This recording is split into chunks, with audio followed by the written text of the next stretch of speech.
guys, JB here from Alpha Wolf Consulting, coming to you today with another episode of Stoned As Adventures. I'm just going out to the Byfield Forestry for a bit of a hike,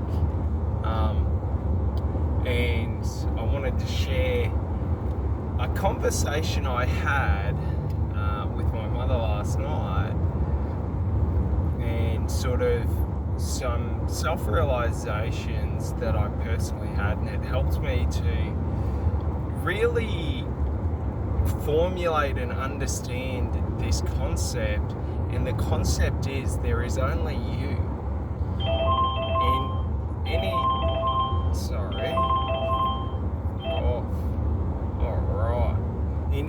sorry, that was a call coming through. I've got to make sure that I have it on silent. Yeah, I do.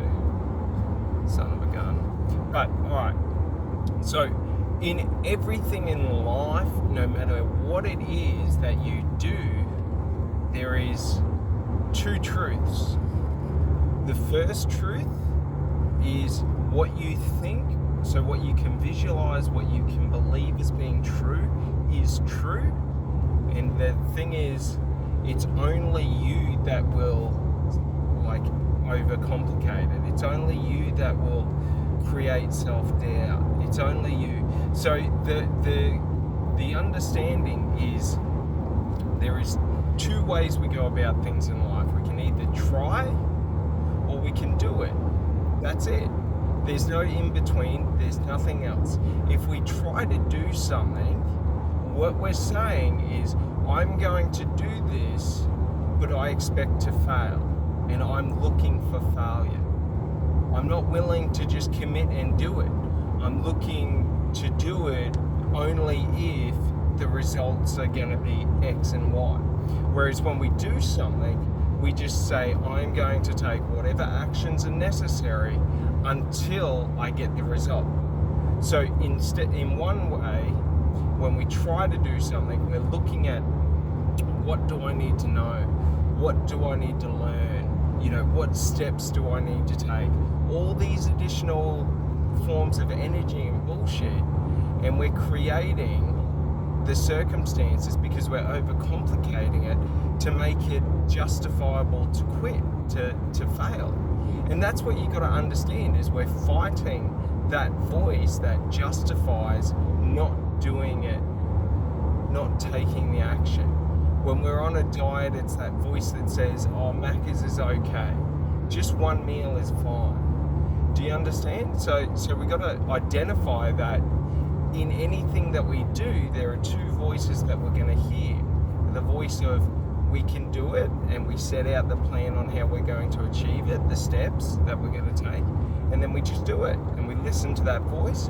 Or we can listen to the voice that says we have to overcomplicate it, that we have to add additional things in, that we have to try and not make mistakes, not fail. And the thing is, what you got to understand about trying is just trying to be good at something. It's trying to do something to win. So the key to doing is just to do it for the sake of doing. Do you get it? So when we think that we want to, let's say we're getting into marketing and we're going to be a marketer, if we're trying to be a marketer, we're trying to be, the best marketer or a sub-average marketer. We're trying to be something. So now we have all these different complications added into it. Whereas if we just want to do marketing because we enjoy it, and we just take the actions that we're guided to take, do you get it? By trying, we're adding in all this additional bullshit that's justifiable in why we fail. So you got to understand, in anything in life that you do, you have a simple choice in every moment, to do it or to try to do it. If you choose to try to do it, you're giving up. So if we're on a diet and if I'm on a diet and I feel like junk food, okay, I can either, give in and go and get that junk food, or I can just eat something else and then fill myself on other food, healthier food. Like it's just a simple choice. Like my body's just saying it wants carbohydrates. So if I fuel it with healthy carbohydrates, it doesn't know the difference between healthy and unhealthy. It's just my mind that knows the difference. Understand this, cravings aren't chemical responses. Cravings aren't biological responses. Cravings are psychological responses, and they're based in meaning. So like when I'm stressed and I crave, say for example, sweet things like chocolate, like it's not the biochemical responses that are causing that craving. It's not the desire for chocolate. It's the stress causes me to desire a quick fix, a pick-me-up. Do you get it? It's all in the psychological. My psychology knows that chocolate is the quickest fix in boosting my mood or my morale. So what we got to understand is like it's got addiction and cravings has nothing to do with the chemical component to it. They've done studies on the US soldiers in Vietnam who had terrific, like large addictions to opioids. So they were daily users of heroin. And when they came back to the United States, their environment shifted and the behavior altered because it wasn't a part of their current environment. It was all psychological. Do you understand? The reason addiction is so hard is because people don't segregate themselves from the environment that breeds the addiction. They don't separate themselves from the stresses that are causing the negative behavioral manifestations, which are the addictive and compulsive tendencies. It's all just emotional attachment. That's what I realized on addiction is just purely emotional attachment. If I'm not emotionally attached to something, so say I like coffee, I'm not emotionally attached to coffee, so when I go without it, it's okay. I can just substitute it with another beverage. The thing is when I have that emotional attachment to coffee, when I have to go without it, it's difficult to substitute it because of the meaning I've put behind the coffee. Understand this, it's the emotional attachment, i.e. the meaning we assign to the different foods or the different crutches that assigns how, because you've got to understand, compulsive behavior isn't behavior that's non-controllable, it's subconscious behavior, which means compulsive behavior is in your subconscious, and our subconscious is controlled by our emotions and our feelings, okay, not by our logic and our reason. So when we're having these compulsive urges, usually there are root causes or problems that we need to address and deal with. For example, if we're always feeling a need to use alcohol or drugs to escape our mind and our thought process, there are things in our mind and our thought process that we cannot emotionally understand, comprehend, and handle. So we have to work through them. And the only way to get rid of that, compulsive tendency is to work through the stresses in life or the emotional situations or emotional trauma that we've created. And you got to understand this, emotional trauma isn't the worst of the worst. We individually create the meaning, okay, outside of other people. Now, a lot of people, and I was bad for this when I was younger, I used other people's meaning to gauge my meaning. So my meaning was based on other people's meanings, which is wrong because I felt like I wasn't, like the actions weren't the right actions for me to take. The lifestyle wasn't the right lifestyle. The people weren't the right people. So the thing is I had to realize that fact that these weren't things that made me happy, even though the perception, in my environment was they were the things that make you happy. So the thing is we have to learn that, you know, these aspects of like what truly makes me individually happy, what gives me individual meaning, like all that has to come from me and be authentic to me for it to be powerful. Okay?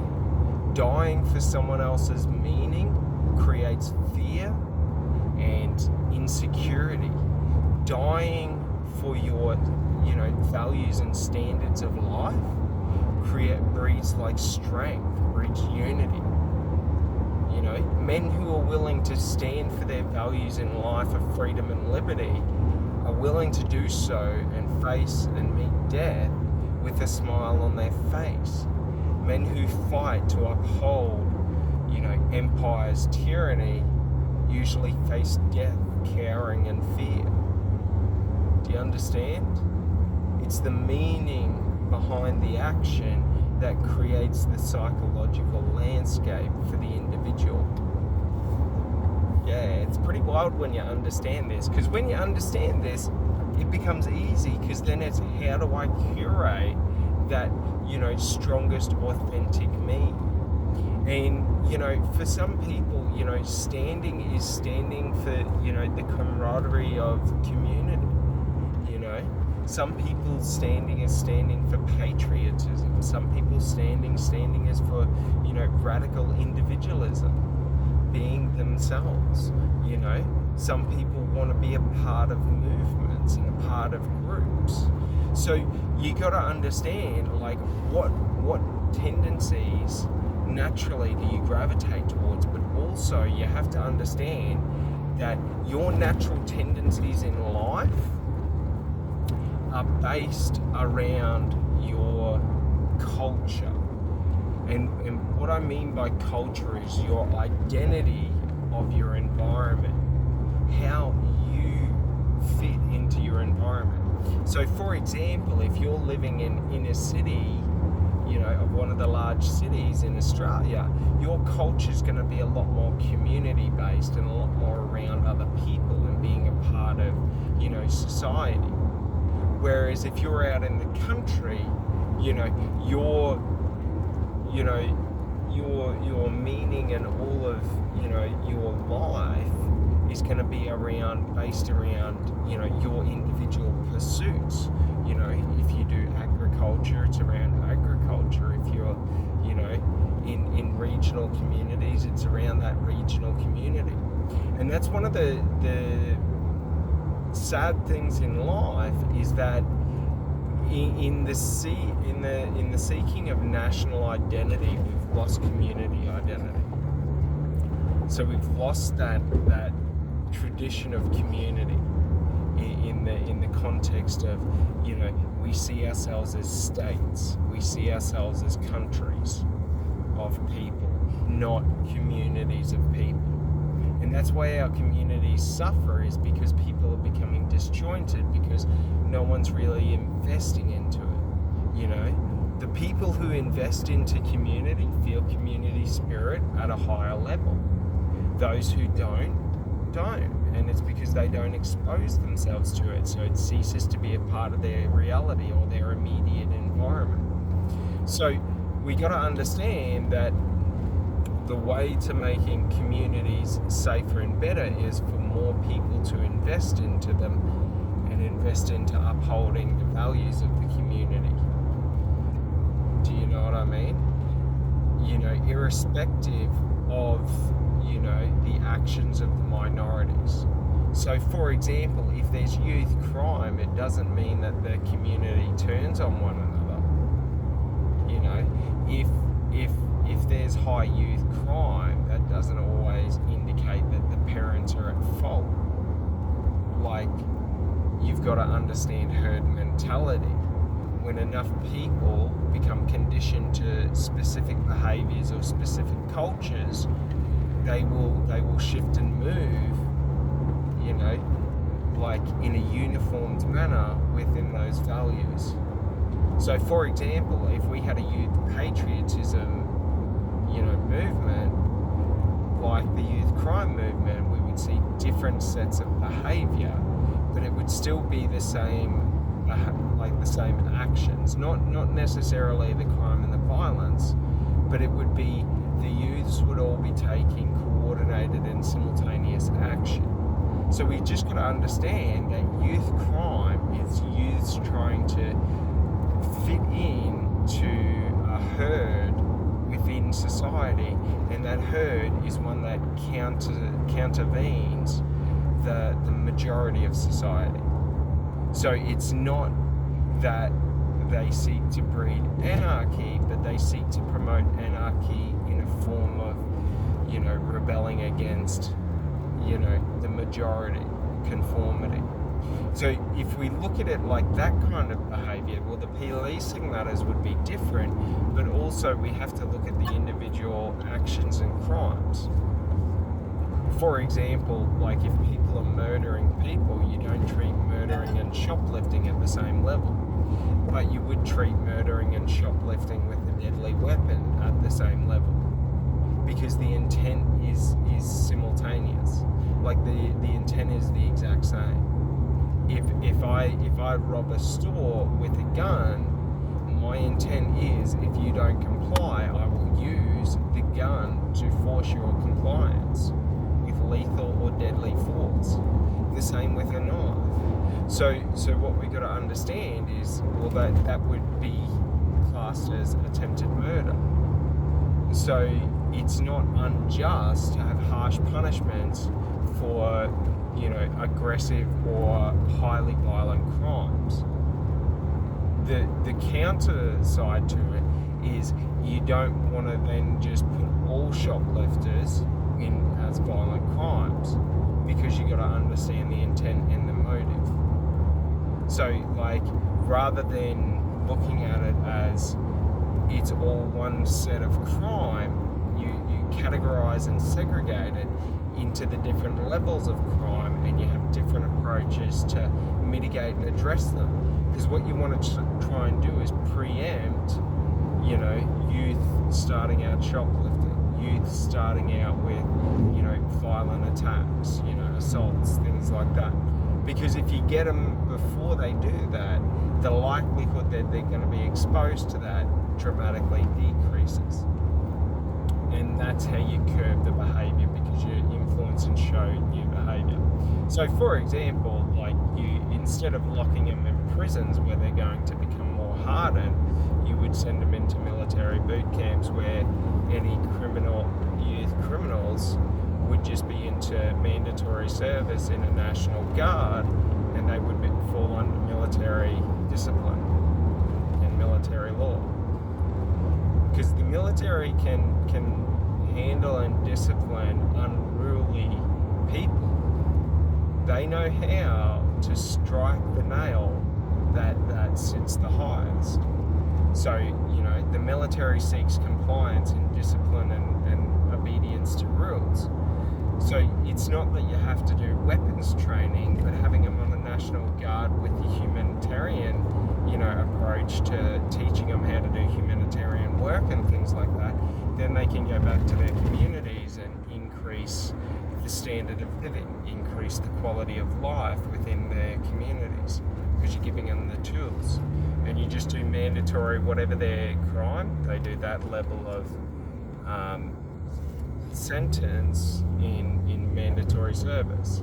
So if it's a violent crime and they get 8 to 9 years, that's 8 to 9 years of mandatory service.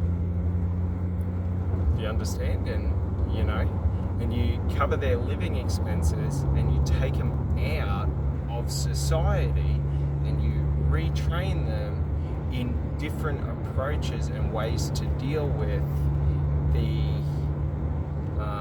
like situations in life, but also you give them a new perspective and a new point of view on life, and you broaden their understanding from just their individual community to how the overall communities nationwide are, and you give them a sense of a larger purpose, but also you give them a shared sense of community and working towards a single goal.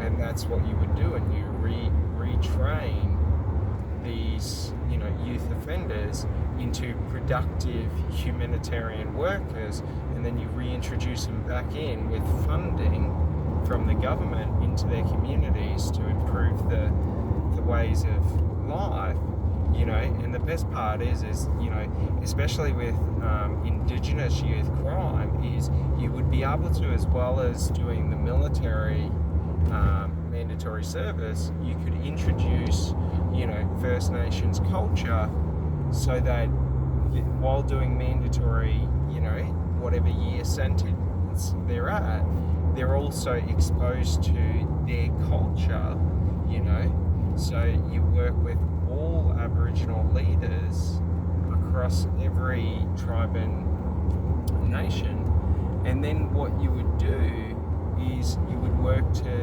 instill, that sense of tradition and culture for their individual nations and tribes.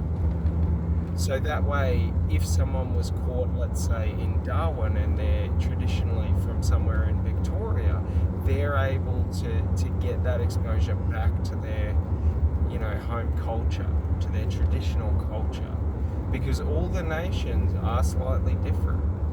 So, you can't just broadly say there's one Aboriginal or First Nations organisation that's going to do everyone. You would have to do it on a micro scale, so that it's more community based and individual based. That way you get that individual connection.